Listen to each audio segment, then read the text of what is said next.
ao Gaio, a quem eu amo na verdade. Amado, acima de tudo faço votos por tua prosperidade e saúde, assim como é próspera a tua alma. Pois fiquei sobremodo alegre pela vinda de irmãos e pelo seu testemunho da verdade, como tu andas na verdade. Não tenho maior alegria do que esta, a de ouvir que meus filhos andam na verdade. Amado, procedes fielmente naquilo que praticas para com os teus irmãos. Isto fazes mesmo quando são estrangeiros, aos quais perante a igreja deram testemunho do teu amor. Bem fazeis encaminhando-os em sua jornada por modo digno de Deus, pois por causa do nome foi que saíram, nada recebendo dos gentios. Portanto, devemos acolher estes irmãos para que nos tornemos cooperadores da verdade.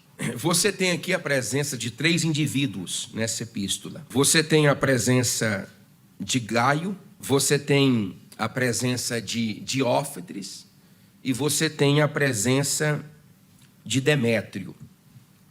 Obviamente, o apóstolo São João, ele procura tomar pé das demandas ministeriais, provavelmente da grande igreja de Éfeso, onde os seus trabalhos ministeriais se estendiam, não só pela Ásia Menor, mas também a Ásia Meridional, porque a própria tradição considera o fato de que o apóstolo Paulo teria apregoado o evangelho em Éfeso e em torno de 4 milhões de asiáticos ouviram falar do nome de Jesus por intermédio do ministério apostólico de Paulo.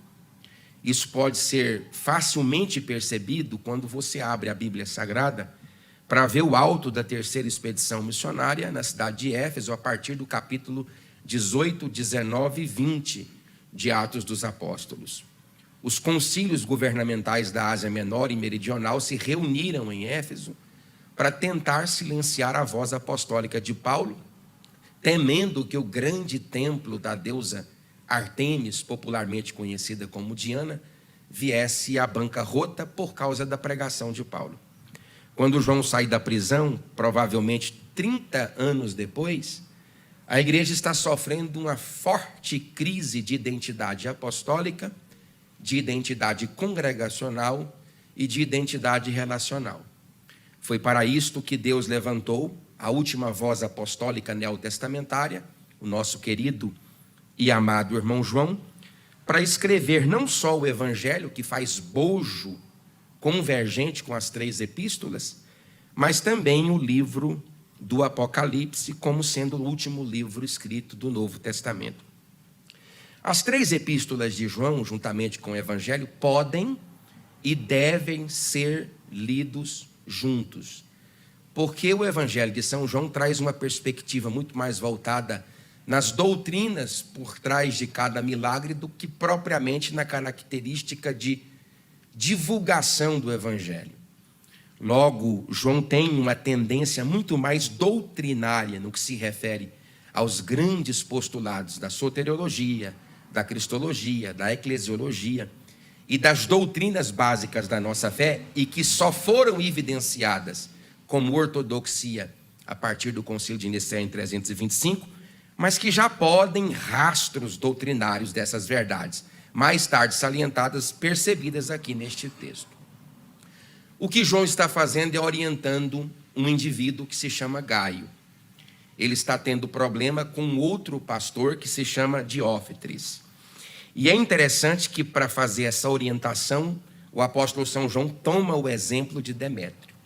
Então, quando você lê essa carta aqui, você precisa fazer primeiro uma divisão. Os primeiros versículos, até o versículo 4, você tem uma saudação a Gaio, e na saudação você percebe quais eram as características percebíveis desse obreiro. A partir do versículo 4, no versículo 5, no versículo 6, no versículo 7, no versículo 8, você tem Gaio, um bom amigo.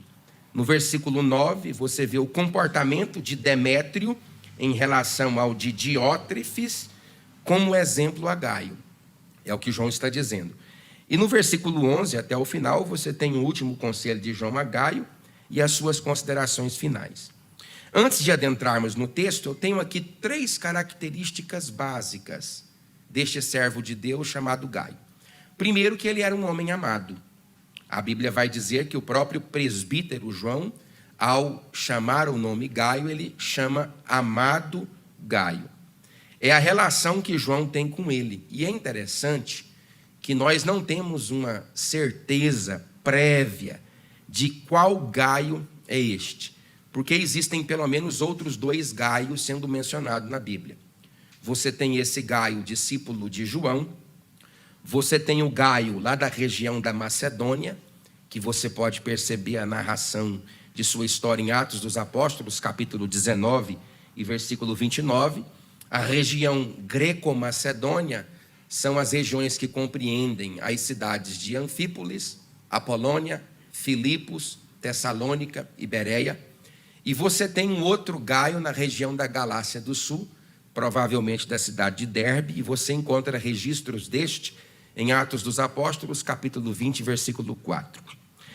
Se nós considerarmos o fato de que este Gaio em que João escreve a epístola é qualquer um dos outros 2 Gaios mencionados, uma vez que o próprio nome Gaio, querido irmão Silvio, era um nome peculiar daquela época. Tanto é fato que o próprio imperador Calígula, como nós conhecemos, também era chamado de Gaio. Então, Gaio era uma cognominação muito normal nesse mundo latino.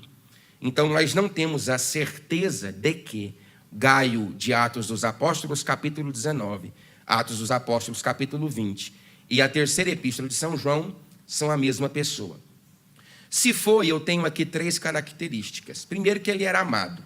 Ele não só era amado porque as pessoas o admiravam, mas ele era amado porque amava as pessoas. A segunda característica é que ele era hospedeiro.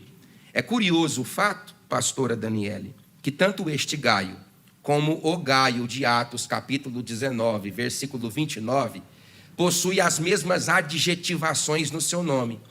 Aquele Gaio de Atos, capítulo 19, hospedava a Paulo. Este Gaio hospeda não só a João, como também hospeda aos demais que foram ter com ele. Inclusive, evangelista Oemes, essa epístola foi escrita porque houve briga entre 2 obreiros, dificuldades relacionais e ministeriais entre 2 obreiros, entre o obreiro Gaio e entre o obreiro Diótrefes.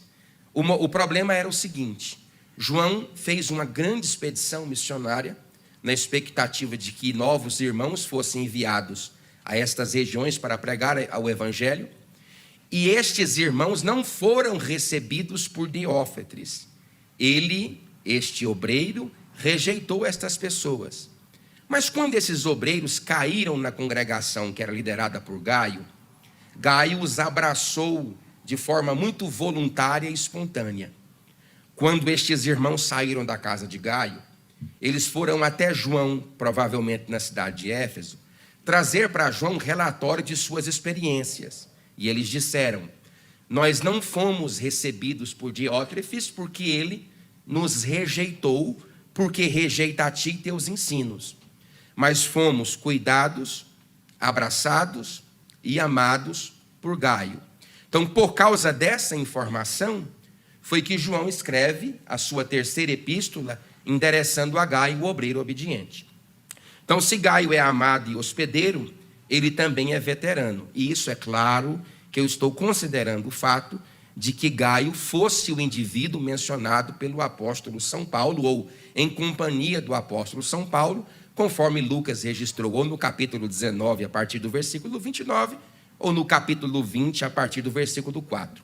Se esse Gaio é qualquer um destes Gaios, então este homem tem 40 anos de ministério.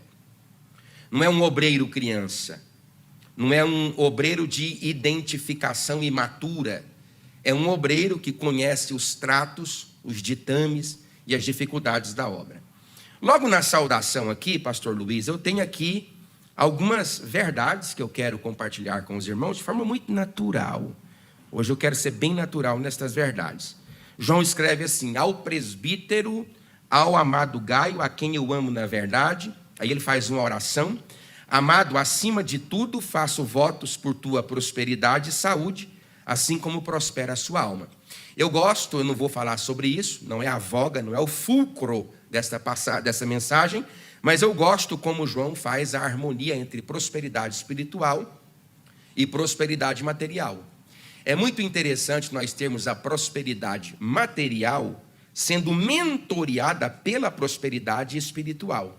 Isso é importante, OMs, porque quando a prosperidade espiritual vem primeiro, ela domina sobre a prosperidade material.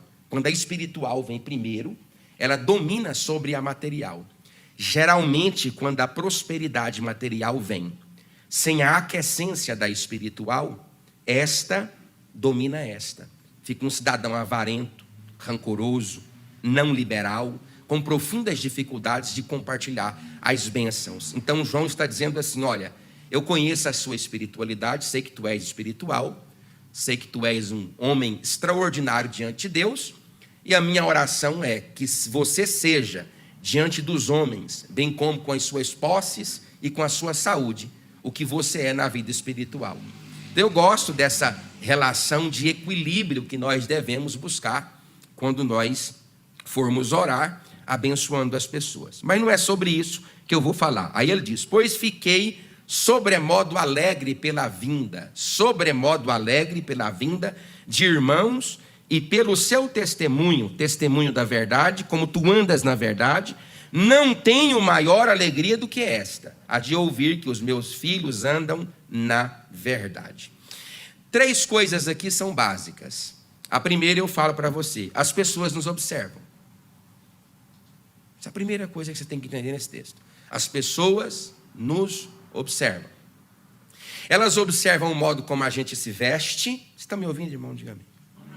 Tudo bem. Elas observam a forma como nós sorrimos. Elas observam a forma como nós nos comportamos. Elas observam se há um hiato entre o que a gente fala e o que a gente vive. Elas observam a forma como a gente compra e como a gente paga o que comprou. As pessoas nos observam. O reflexo que João tem à distância de Gaio é a informação que as pessoas que estavam com Gaio trouxe para ele. Então eu não posso... Você está ouvindo aqui o pastor, irmão? Diga amém. Está vendo que eu estou bonito? Olha aqui a gravata verde. Diga glória a Deus. Então é assim. As pessoas vão te observar. E tem gente que acha ruim porque as pessoas falam dele. É óbvio que as pessoas vão falar de você. As pessoas vão falar bem ou mal, mas vão falar de você. E eu já disse para vocês que mesmo as coisas ruins que nós escutamos das pessoas, sendo elas verdadeiras ou falsas, não devem ser descartadas. Talvez Deus está usando esta própria fala como uma agulha no sutil veneno da nossa justiça própria. Então, as pessoas que estavam convivendo com Gaio trouxeram para João o relatório de como era a vida de Gaio. E lhes digo, se o relatório de João, ou o relatório que João recebe dessas pessoas que vêm da casa de Gaio, fossem tal como foram relatório escutado por Paulo, pelos irmãos da casa de Cloe, não era uma carta de elogio que João estava escrevendo, mas uma carta de reprovação. Então a primeira coisa que você tem que entender, você que é pastor, obreiro e dirigente, as pessoas observam você. Segunda coisa, as pessoas testemunham de você. Porque tudo aquilo que elas pegam de você, e é interessante que existe uma característica danosa na igreja. Existem 2 vértices sobre o que as pessoas falam de mim. Ou elas me bendizem, ou elas me maldizem. Bem dizer é falar bem. Mal dizer é falar mal. Mal dizer significa arrancar a fama. E mal dizer tem uma característica cognominativa do grego, dando a ideia de que é alguém que tem a capacidade de falar mal de quem faz o bem. Então você tem que ter um controle emocional para saber que aqui na igreja tem gente desse jeito. Gente que tem audácia de falar mal de quem faz o bem. Se eu sei que tem pessoas que têm coragem de falar mal de quem faz o bem, quanto mais as pessoas que falam o que querem falar, de todo jeito que querem falar e para quem querem falar. Então eu preciso tomar cuidado com a minha vida. Por isso que lá em Filipenses capítulo 1, versículo 27, Paulo diz: vivei acima de tudo, vamos dizer acima de tudo no 3, 1, 2, 3, de modo digno do evangelho de Cristo. O que é dignidade do evangelho? Ora, você pega os auspícios, as regras, os requisitos comportamentais do evangelho, coloca a sua vida sobre esse bojo doutrinário e interroga a si mesmo: eu vivo de acordo com isso? Não. Então passa a viver. Por isso que Paulo também diz na sua primeira epístola aos Tessalonicenses, provavelmente a primeira epístola neotestamentária a ser escrita, no capítulo 5, versículo 13: vivei em paz uns com os outros. Para quê? Para que eu não deixe que a minha vida seja motivo de escárnio aos meus irmãos. Paulo também fala lá, Paulo fala em 2 Coríntios, capítulo 13, versículo 11, quanto ao mais, irmãos, aperfeiçoai-vos, consolai-vos, sedes do mesmo parecer, vivei em paz. Você já percebeu quantas epístolas você já leu toda? Eu vou dar um conselho para você. Posso, irmão? Diga amém. Toda humildade, com toda desnecessidade, eu estou criando isso aqui agora, de ver você chorar ou dar glória aqui hoje, mas vai para a tua casa e começa a ler as epístolas, identificando os problemas relacionais nelas, e você vai perceber que Paulo trata muito mais de relacionamento do que de doutrina, porque problemas de relacionamento na igreja são maiores do que problemas de doutrina. E explico por quê. Porque problema de doutrinas resolve-se numa igreja com um pastor bíblico. Um só resolve o problema. Um só. Mas o pastor bíblico não resolve o problema de todos. Eu não gostei do uniforme. Eu não gostei dessa música. Eu não gostei do pastor. Eu não gostei do irmão que está na porta. Eu não gosto dessa igreja. É muito frio. É muito quente, não aguento. É muito quente, não aguento. Eu não aguento. Por que as cadeiras é azul? Por que não pintaram a parede de branco? Eu acho que o teto é muito baixo. Eu não gostei da comida do pastor. Aí já estou criando até asa na igreja. Tanto ouvi falar de frango. O pastor não para de construir. O pastor não constrói. Agora o pastor está trocando de carro, né? Já está num carro grande.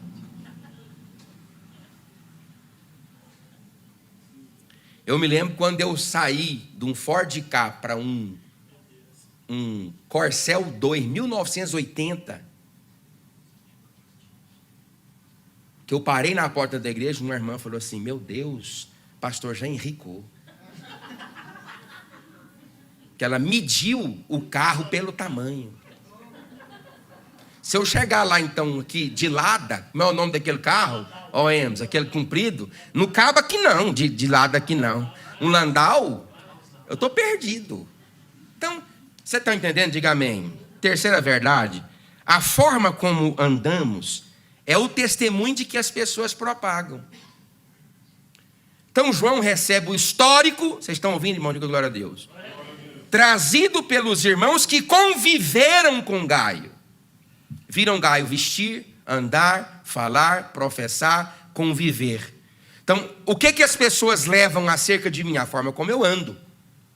A forma como eu ando é o testemunho que as pessoas vão levar de mim. Você acha, irmão, que as pessoas vão elogiar, por exemplo, uma mensagem, uma pregação? São poucas.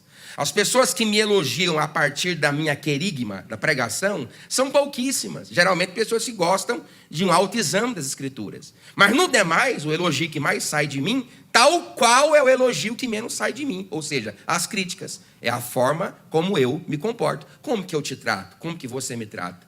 Como que você trata seu irmão? Como que você é tratado? O que as pessoas falam de você?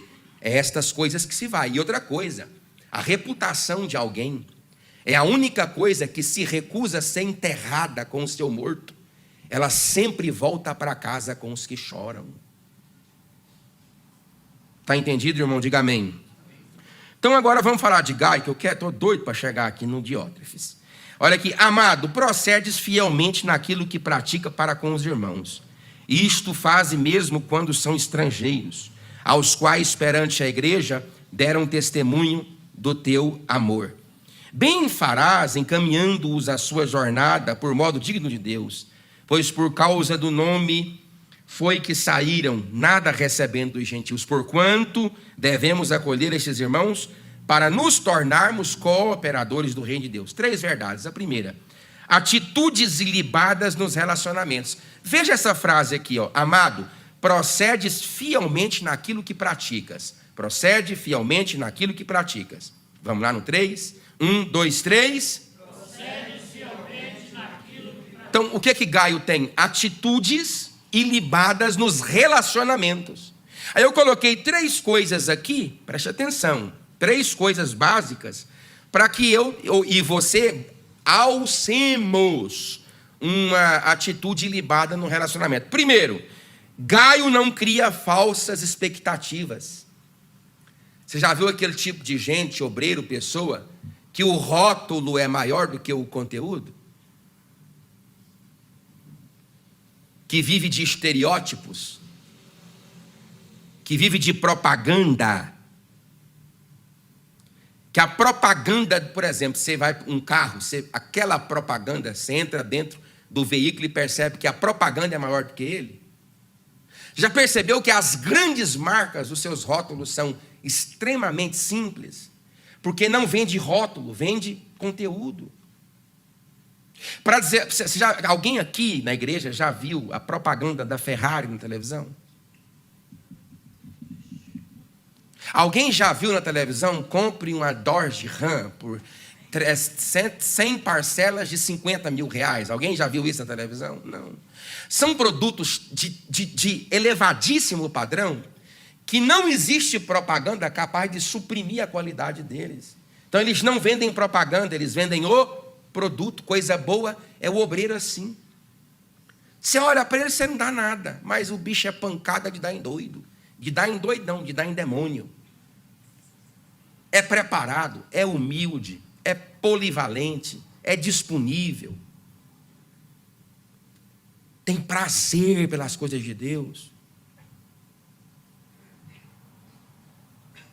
Isso aí está o Amós aqui, ele recebe um músico aqui na igreja, e aí, ou os meninos mesmo, e aí ele passa a escala de dó, aí quando vai no domingo tá de dó, a de ré, a de mi, a de fá, o cara já sabe tudo, já sabe dissonante, já sai de escala, já consegue harmonizar notas com tessimituras extremamente diferentes, mas que se encaixam de forma harmoniosa na melodia. Gaio era esse tipo de gente, não vendia rótulo, vendia a si próprio conteúdo, ele não criava falsas expectativas. Segunda característica de quem tem uma vida ilibada facilita o convívio. Pastor Adonias, grande amigo, se um dia ele estiver vendo isso aí, hoje ele é pastor lá em Presidente, lá em Santa Luzia, no Maranhão. Ele dizia assim para mim: Preza, eu morro de medo de pessoas francas demais. Se ele me disse, eu tinha 19 anos de idade. E eu disse: por quê, pastor? Porque são geralmente as que menos suportam ouvir, são as que mais gostam de falar. Não adianta você ter uma franqueza porque você quer falar, se você não tem estrutura para ouvir. No dia tem gente aqui que brinca com todo mundo, brinca. E às vezes brincadeiras perjórias, de baixo cunho, de escala de baixo, da prateleira sub-relacional, brinca. O cara brinca com as pessoas, mas não suporta que ninguém brinque com ele. Então a franqueza e a brincadeira é só para outrens, para si não tem. O que me demonstra essa epístola? Que Gaio facilitava o convívio. As pessoas viviam com ele de forma fácil.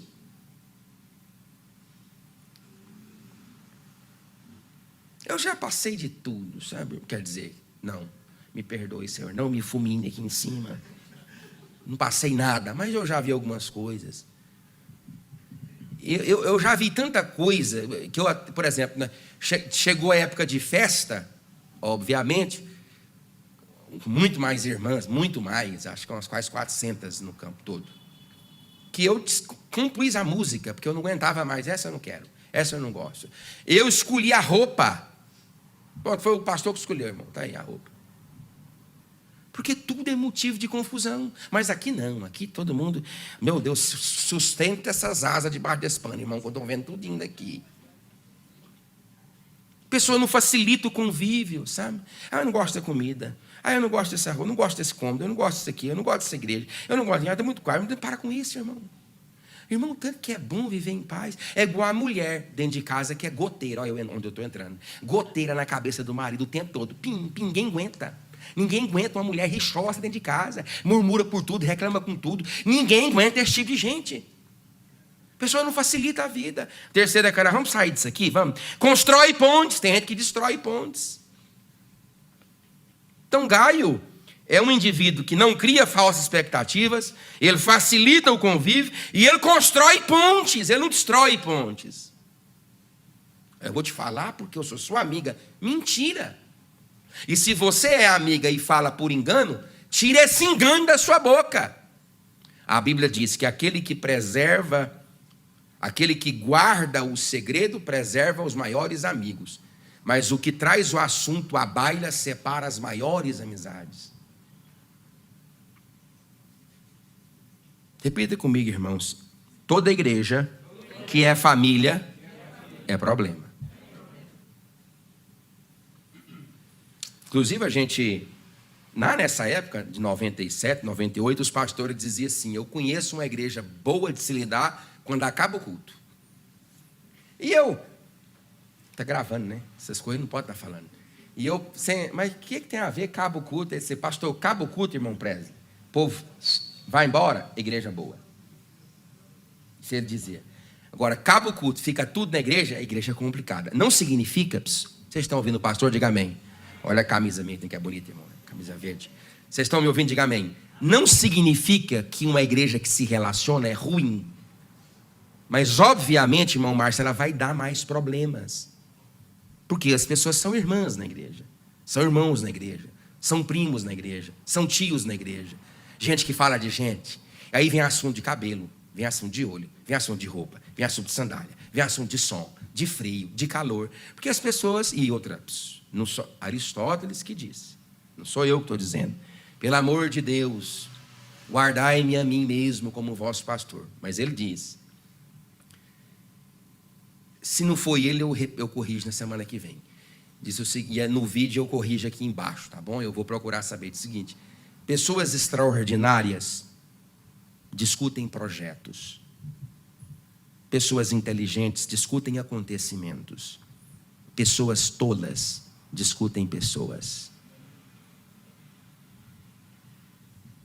Então, muitos dos nossos problemas na nossa denominação e na nossa vida, na nossa empresa, na nossa família, resolver-se-iam se nós fôssemos ou inteligentes ou extraordinários, menos tolos.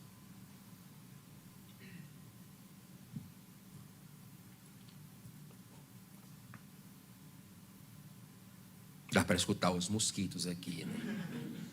Na igreja. Uma outra coisa que esse menino tinha, Gaio, ele era imparcial. Repita comigo, Gaio era imparcial. João, vou ser mais aplicativo para mim ir lá para o outro aqui. João disse assim: você recebe não só os judeus, mas também os gentios. Ele era imparcial. Para ele, irmão Emes, não era a cor da pele, nem a posição social, nem o destino étnico do indivíduo. Ele considerava esses irmãos como sendo irmãos do Senhor Jesus. Por isso ele deu guarida, por isso ele abraçou. Ele não é um obreiro seletivo. E é natural, irmãos, preste atenção. Não vou ser hipócrita. Não vou ser hipócrita. Não serei hipócrita. É natural que num curral onde se tem ovelhas, a figura de linguagem não é ovelha, sim ou não? Sim ou não? Sim ou não? Então, aí você, o pastor está olhando para fulano porque é uma ovelhona gorda. Geralmente as pessoas atribuem a isso a dinheiro. Não é verdade? Mas eu lhe pergunto, se você fosse um produtor. É produtor de ovelhas? Não, é um... Como é o nome, Júnior? Não, eu acho que é esse nome mesmo. É um pecuarista, né, de gado ovino. Vamos falar mais bonito aqui, porque está transmitindo, para o povo pensar que nós sabemos de alguma coisa, não é verdade? Se você for um grande gestor de gado ovino, é óbvio que você, hipócrita, não vai deixar as melhores ovelhas a relento. Você não é idiota. Ele não pode ser hipócrita, dizer, eu só olho as pequenininhas. Um dia eu fui num pastor e disse, eu só cuido das pequenininhas. Mas é quem produz lã, leite e carne é que mantém aberto. Então não ser hipócrita com isso. Ninguém vai ser hipócrita aqui. Mas eu desprezo a ovelha que dá leite, eu desprezo a ovelha que dá lã, eu desprezo essa hipocrisia. Esse Gaio aqui não era uma ovelhinha, não, era uma ovelhona. De alta patente e de alta capacidade financeiro-administrativa. Era ele que mantinha essas pessoas aqui. Se for o mesmo que era de Paulo, que mantinha Paulo, que cuidava de Paulo, que tinha uma igreja sendo bancada por ele. Vamos parar com isso. Mas Gaio é aquele tipo de gente que ele não precisa de ver a magreza ou a gordura de uma ovelha, ele recebe todas. A riqueza ou a pobreza de uma ovelha, ele recebe todas. A cor, a pigmentação de pele de uma ovelha, ele recebe todas.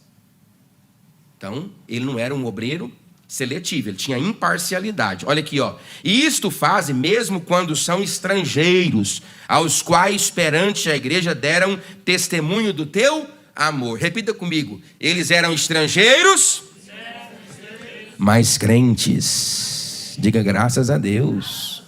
Não era qualquer um, não. Vamos para frente aqui, ó. Terceira característica dele, ele tinha hospitalidade, ele era hospitaleiro. Hospitalidade é mandamento no Vaikra, no livro de Levíticos. Não só é mandamento no Vaikra, como é em todo o Antigo Testamento e continuou sendo mandamento. Inclusive, a hospitalidade era tão mencionada nos primeiros séculos da era cristã, que, salvo engano, ou foi Tácito ou Plínio, acho que foi Tácito.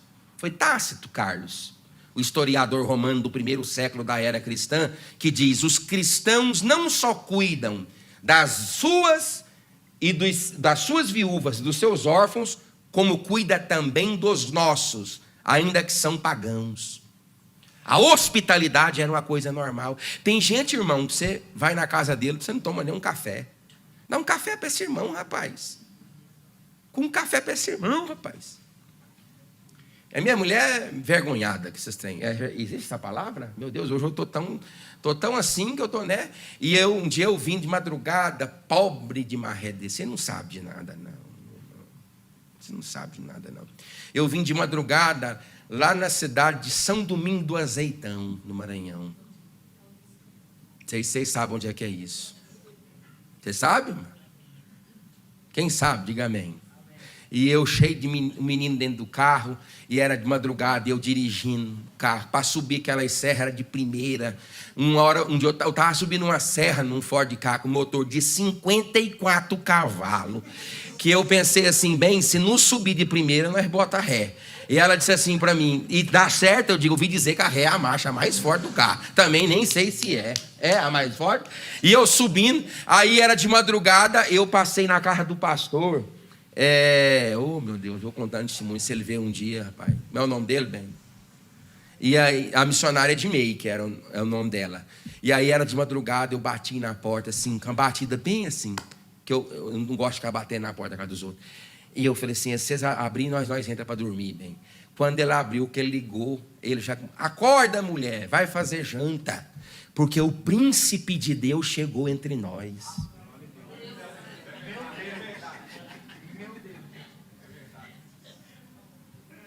Que era bom aquela época, né, rapaz? Me deu vontade até de chorar. E ele era goiano, lá de Goianésia. E ele tinha carne na lata lá, junto. Muita carne. Tinha umas 3 latas de carne que ele vinha e ele já pegou aquela manteiga branca, jogou na frigideira, fez um arroz, era 2 da manhã e eu para dentro, ó. Diga graças a Deus, igreja. Agora chega na casa do irmão e dá um copo d'água para a pessoa. Isso é pecado, irmão. Isso é pecado. Você tem que ser hospitaleiro. Amém? Vamos aqui, para a parte 3 aqui. Vamos tentar terminar isso assim, que fica melhor, né? O comportamento de Demétrio em relação ao de Diótrefes, como exemplo de Gaio. Escrevi a igreja, mas Diótrefes. Vamos falar essa frase aqui? O nome dele é difícil de falar, até eu devo ter falado errado aqui. Escrevi a igreja, mas Diótrefes. Vamos lá? 1, 2, 3. Aí eu fiz 2 perguntas quando eu li isso aqui, até negritei aqui de preto. Não sei se na internet dá para ver. Vocês estão vendo? Diga amém. Primeira pergunta que eu fiz é: escreveu o quê? O que ele escreveu? É uma primeira pergunta que eu fiz, com base no contexto. Ele escreveu o quê? Porque eu estou dizendo aqui que o Diótrefes rejeitou o que ele escreveu. Aí surge a pergunta: o que ele escreveu a Diótrefes foi o que ele escreveu a Gaio? Ou o que ele escreveu a Diótrefes foi uma repreensão a partir do relatório que esses irmãos levaram para João e que se perdeu? Diótrefes tacou fogo. Se escreveu o quê? Escreveu em que igreja? Também não sei.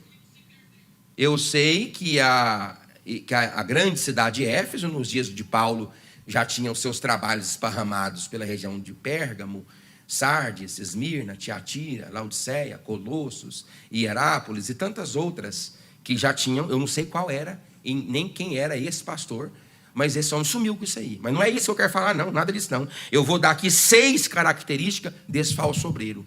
6, olha aqui, ó. Que gosta de ser o líder. Repita comigo: gosta de ser o líder. É engraçado, que será que ele almeja tanto ao ponto de... Repita comigo, irmão: quem é? É. Pronto. Eu não preciso brigar pela minha posição aqui na igreja por um único motivo: eu já tenho. Concorda comigo, pastor Luiz? Eu já tenho. Se a minha posição é ameaçada, não é por causa da ameaça que vem de lá, é por causa da incapacidade que eu tenho de exercer a função, já é minha.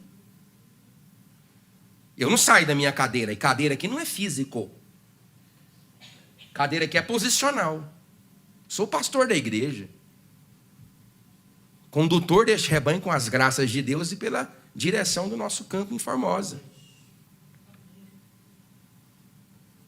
Mas não é essa a característica. A primeira característica dele é que ele é um ambicioso independente. Aí eu coloquei aqui uma frase poética: nenhuma ambição pode suplantar a obediência. Porque não é... Inclusive a palavra ambição, hoje eles substituíram essa palavra ambição e orgulho por autoestima, né? Eles dão uma mascarada na palavra para não parecer ser muito feio. Maquiaram. Não, ele tem uma autoestima, mas não é, ambição mesmo. E eu posso ser ambicioso, pastor? Eu não sei até que ponto você pode. Eu sei de uma coisa: você não pode ter nenhuma ambição capaz de suplantar a obediência. E você consegue ver entre os meus obreiros e os meus dirigentes quem é ambicioso. A gente consegue. Você consegue ver se eu sou ambicioso. Só se você for quadrado, cego, surdo, mudo. Você não vê. O ambicioso suplanta a autoridade de quem tem, porque ele deseja possuir. Ele não possui, ele só deseja. E aí você percebe que ele falta culto. Você percebe que ele se põe em posição de disputa, de proeminência. Esse tipo de obreiro não vai para frente. E existe. Existe aqui, existiu lá, existirá aqui e existirá em uma outra igreja se eu for. Porque sempre haverão aqueles que se levantarão para suplantar a autoridade de quem Deus a entregou. Sempre haverá.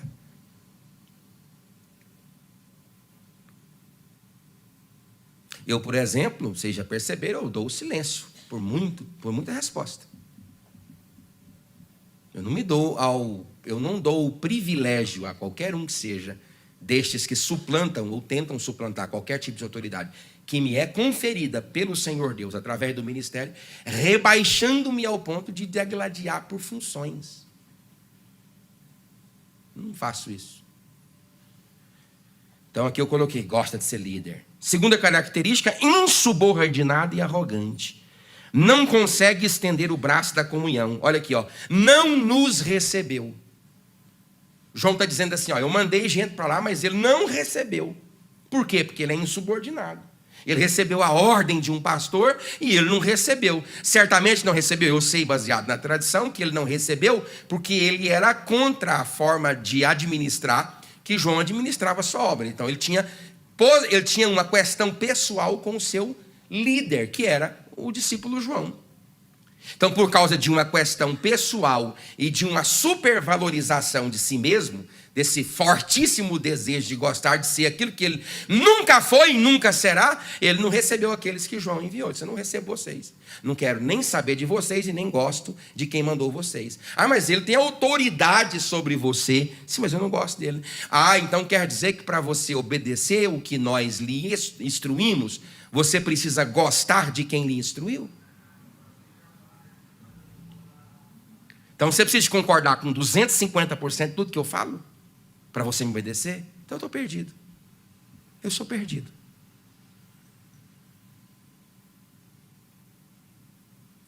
O desobediente, o insubordinado, ele não fala ao desobedecer em ser insubordinado, ele não está falando da ordem que recebeu, ele está falando de si mesmo.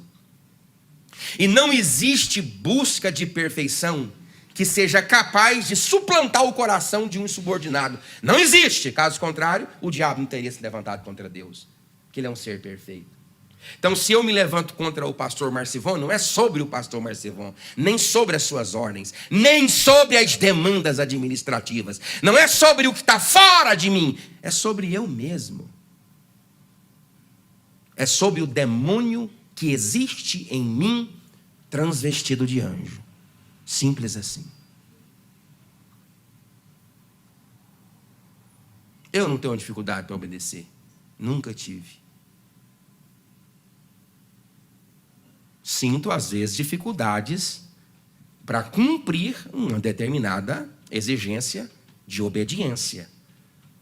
Mas eu oro a Deus, eu falo todo tempo lá em casa, para que não seja um fardo capaz de me fazer murmurar e reclamar, porque senão até a obediência sendo exercida se torna pela murmuração desobediência. Vocês conseguem entender o que eu estou falando, irmão? Diga amém. Vamos parar esse assunto? Já deu, a gente termina nele, se der, ano que vem. Mas é bom voltar nesse assunto. Se Deus permitir, a gente volta esse ano. Vou dizer aqui o dia. Veio um calendário em dezembro aí. Nós recolhemos ofertas. Olha, meu Deus. Viu o calendário aí? Dia 6 é o quê? Não, dia 6 é projetando, Léo. Dia 13, dia 13, talvez suspende culto. E depois? Dia 20, é viagem.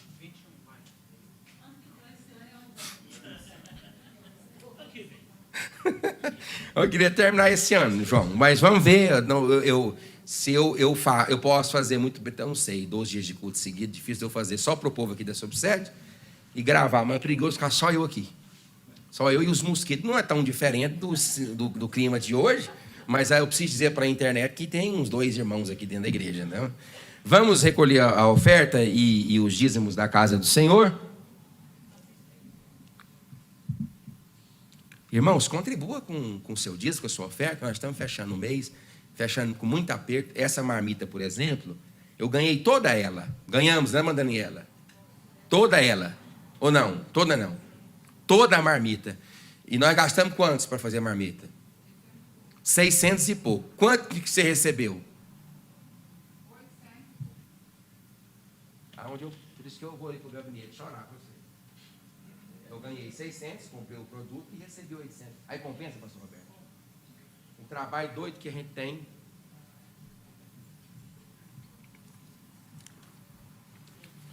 Aí, não é verdade? Aí é doído. Se eu não tivesse ganhado dos dirigentes esse dinheiro e das irmãs aqui que me deram o frango, o que eu tinha feito da vida? Mas as pessoas que estão devendo são pessoas honestas. Elas são... Só estou dando um exemplo baseado no agora, tá bom? Então, contribua, oferte, tá bom? Nós temos ainda compromissos para saldar esse mês. no nome de Jesus Cristo. Tá bom? Senhor, meu Deus e Pai, eu quero abençoar os teus servos e servas que ofertam nesta casa. O Senhor possa estender as tuas mãos de bondade e misericórdia sobre todos eles. Nós te pedimos isso e pedimos no nome de Jesus. É a nossa oração para a tua glória, e todos digam...